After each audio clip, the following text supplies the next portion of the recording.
it's actually a difficult spot that I'm in, to be honest with you, because it's like a struggle in where I'm at magically right now.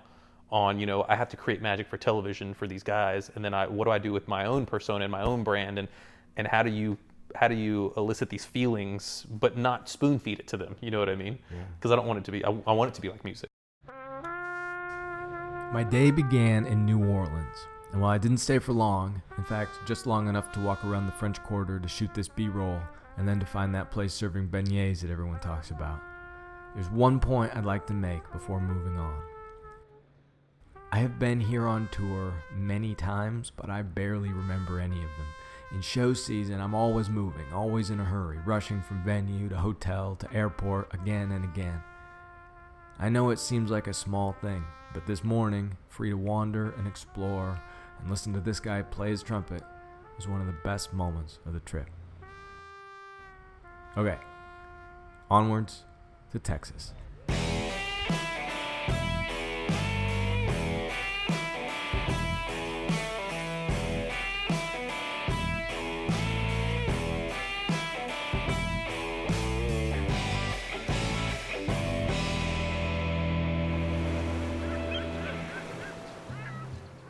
I'm in Kemah, Texas, to speak with one of the greatest magicians in the world.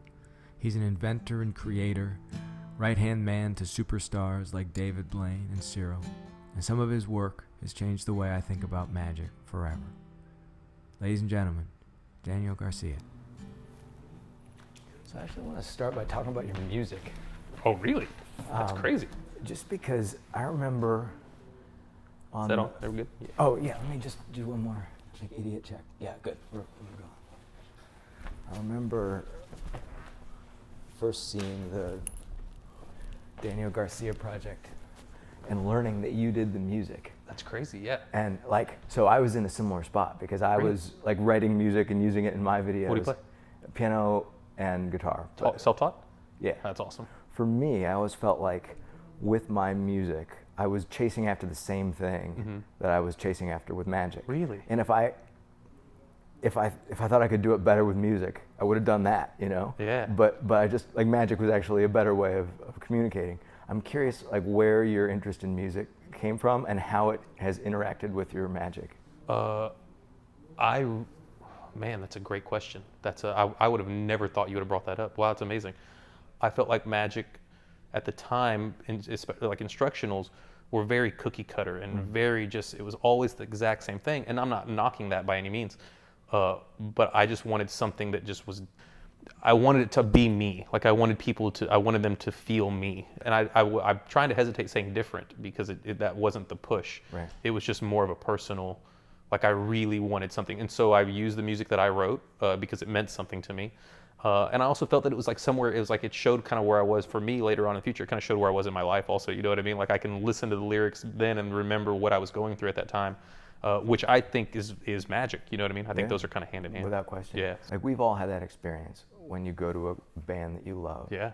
And there's this transcendent moment Yeah, where they man. just blow the roof off the building. And for me, that was the same thing as magic. Like, yeah, it is magic. It's, maybe people they associate with music so easily because it's so personal to them. And maybe we should take a lesson of that with magic, right? Maybe we should look at how musicians take this kind of personal connection and how do we make that personal connection because what we do is incredible, man. Yeah. Like as magicians, like that's an amazing, amazing thing to be. Like that's incredible. Like who else can do that in the room? Like and I don't want to say you have the power, but you have the ability. I think it's maybe the ability to touch these lives in something that they don't see every single day, man. Right. Like that's a really amazing, amazing thing, man. And it's like an actual superpower. So, not doing the real magic. Like the real magic is the experience that you're giving. Yeah, exactly. Yeah, and I think that's what I fell in love. I think with magic. Obviously, at first it was the fact that there was these amazing things happening and that everybody was smiling. But for me, I distinctly remember sitting down and watching like Copperfield and being like, man, like these people, there's this overwhelming sense of just joy that's just pumping onto that stage. You know what I mean? Yeah. And I loved that. I thought that was incredible. I first learned about you when I bought Torn, and it was in a blue VHS. Whoa, you brought one with of the hand label. Dang, bro, you brought one of the originals. Yeah, and it. It sort of ruined my week. Maybe Really? even my month. And here's why. Like up to that Did point. it stink? There was a lot of Mexican food in that house when it was No, being no. made, bro. So it could have smelled like comino. So, How old were you when that came out? Do you remember? 19 maybe? Yeah. Okay. So we're about the same age, Mm-hmm. and up to that point, I had been doing mostly other people's material, Mm-hmm. and it really I loved it. I just loved it. Thanks, and man. but it bothered me because here's somebody my age who has this is his thing. Like he Thanks, didn't man. learn this from somebody else. He just dreamt this up and wrestled it to the ground, and here Thanks, it is. man. Can you just talk to me a little bit about how? I guess I have two parts to this question. Okay. Like one, how you made that jump, because we all start in the library, like learning other people's stuff. Uh-huh. Where, for you, what was the jump to? No, I'm going to start making my own stuff, and also like how. Just talk to me about that process. I wanted to ask you this. Yeah, man. Since I was 18. You're a really good interviewer, bro. Like you're awesome. Like I'm not even I'm no joke, man. You are awesome, bro. Like you are just a really, really good. Yeah, you're good for you, bro. That's awesome. Man. So it was very young. We didn't really have a lot of money growing up, so I didn't have a ton of magic. But I'm not saying that my parents that's how amazing my parents were. Is my parents would save up to buy stuff like this. You know what I mean? They would save up and they'd be like, we're gonna give these kids, like we don't have a lot of money. We're gonna give these kids a good Christmas. They're gonna get a good birthday. Wow. And it was mainly books. My parents would buy me a tar bill for Christmas and a tar bill for my birthday. And I couldn't get the next one until I finished reading the other books, one. Yeah, man, they're awesome. Yeah, it was awesome. They were really dope. And then I really liked reverse engineering. Like I really, really enjoyed reverse engineering.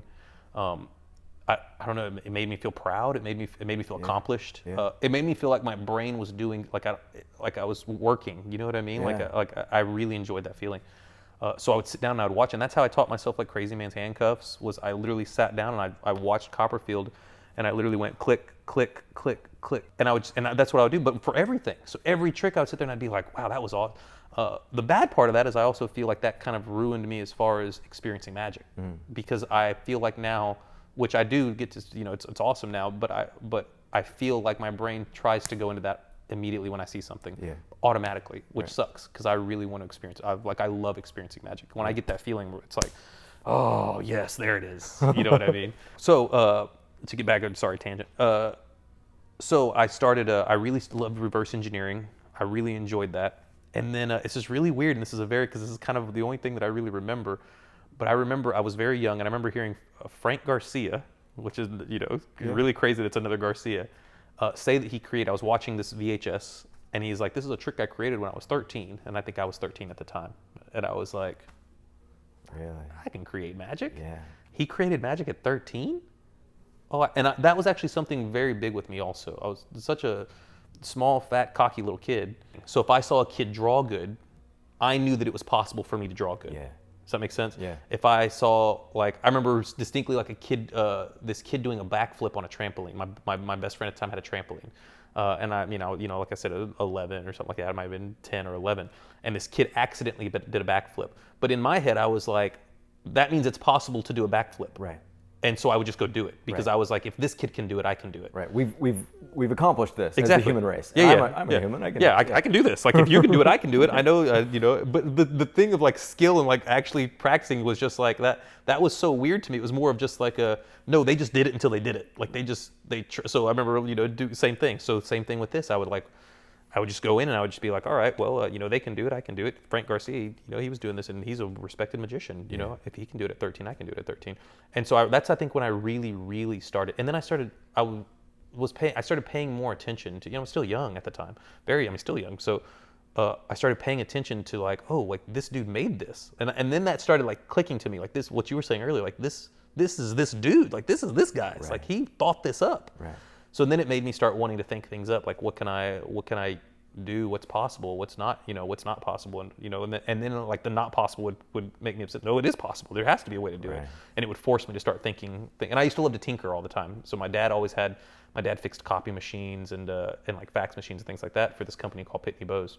So there was just parts everywhere in our garage. There's crazy little little switches and just I mean, just imagine taking a photocopy machine apart, a big, I mean, like industrial photo machine, Right. and having all these pieces. Well, those were like so I would just go build things. I would make stuff.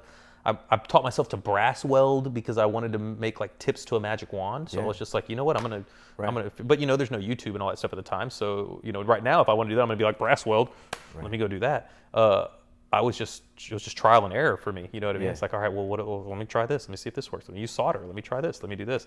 And so, it wasn't always the most efficient way to do things, but I felt like it was me figuring things out. Yeah. I think that after doing Torn, there was a push where I was like, you know what? Like, this is what you do. Like, it kind of woke me up. Like, you create magic. It woke me up too. But You know it what I was mean? you doing it, yeah. But this light just kind of went off, and I was just like, or a little fire, I should say, got started. And it was like, wait a minute, I can do this. Like, I could actually do this. And this is my career. I can create magic. I can, for everybody, like, I can just create magic. And I love doing it. And I think I'm okay at it, you know what I mean? And so that's what I did, man. That's incredible. Started, it's awesome. I loved it. It has us here, right? This is awesome, bro. Yeah, that's right. Yeah, it's awesome, man. There's something you said that really resonated with me. You were talking about how you were just doing all of the things yourself. Like, you learned how to weld brass. Mm-hmm. And, one of the commonalities I've found between all great magicians, and this is true of every great magician I've ever met, is everyone is really good at getting better at things. Oh, yeah, man. That's just part of the job, because you have to do it all at the beginning. Yeah, I feel like magicians, or a lot of magicians I know, are a lot of jack of all trades. Yeah. Right? I think that's a very common thing that people have. It's like I know myself, like I'm not amazing at a lot of things, but I can half-ass a lot of things. You know what I mean? And you could learn it if you need it. And if I need to be Right. better at it, then I will. Then I know that I can be. There's not even a question of that part. You know what I mean? Right. And I find that being common with a lot of, like, exactly what you're saying, where it's like if a magician needs to do something, the dedication's already there. Like, there's this. Maybe it's just because of magic. I don't know what it is, but And I think part of it's that with magic, it's not like you learn one great secret that explains everything. Like, learning magic is really learning 75 different arbitrary, unique skills that you then combine that you have to just learn individually. or ever learning skills, right? Right, I don't. right. There's like you're ever learning. Like you're always learning. I don't think there is I am now a master magician. I am now. You know what I mean? It's like you are like every single day is something Hey, new. Daniel, it's guess new. what? I've arrived. Okay. I got my certificate. Here it is, bro. It has right here. Magic Castles. They approved it. That's right. Yeah, man.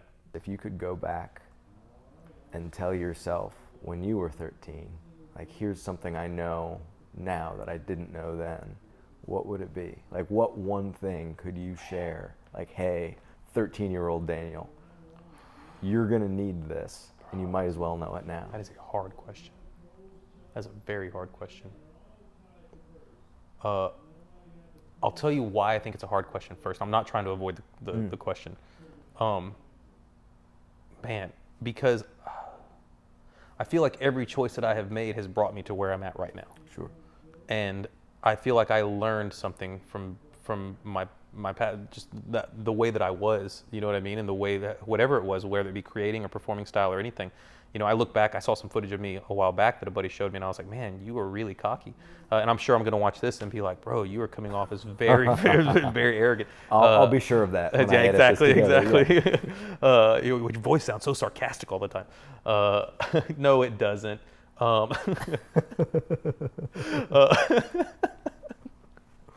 This is gold here. But honestly, I don't know, man. I feel like I look back, maybe it's just the headspace I'm in now, but I look back and I'm very, very happy with the way that things went down. So I don't know, I would just tell myself, like, have fun, bro. Yeah. Like, don't forget that. Like, Yeah. do not forget, just have fun. Like, I mean, I know what I would tell them, and this is going to sound like it has nothing to do with what you asked me.